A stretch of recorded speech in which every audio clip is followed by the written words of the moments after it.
তিন প্রকারের ওসিলা জায়েজ। তার একটা হচ্ছে আল্লাহ সুবহানাহু ওয়া তাআলার নাম এবং গুণাবলী দিয়ে আল্লাহকে ডাকা। আমার রিজিকের সমস্যা, আমি আল্লাহকে বলবো, আল্লাহ তোমার নাম রাজ্জাক, তুমি তোমার নামের বরকত আমাকে রিজিক প্রদান করো, এই ওসিলাটা জায়েজ। আরেকটি হলো সৎকর্ম।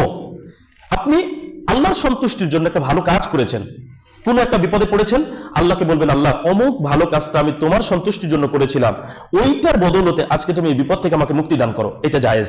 যেমন পাহাড়ের গর্তে যে তিনজন লোক আটকে গিয়েছিল, তারা তিনটা ভালো কর্মের কথা বলে আল্লাহর নিকটে আশ্রয় প্রার্থনা করেছিল, পাথর সরিয়ে দিতে তারা আল্লাহর নিকটে অনুরোধ জানিয়েছিল, আল্লাহ সুবহানাহু ওয়া তাআলা কবুল করেছিলেন। আর 3 নম্বর ওসিলা যেটা জায়েজ ওসিলা, সেটা হলো কোন নেককার পরহেজগার ব্যক্তি, আপনি অসুস্থ আছেন, গিয়ে বললেন, ভাই আমার অসুস্থতার জন্য আল্লাহর কাছে একটু দোয়া করবেন, এটা জায়েজ। তাহলে এই তিনটার বাহিরে গিয়ে আমরা কি করছি? শিরকি কর্মে লিপ্ত হচ্ছি। তো ওটা আসছে কোথায় থেকে?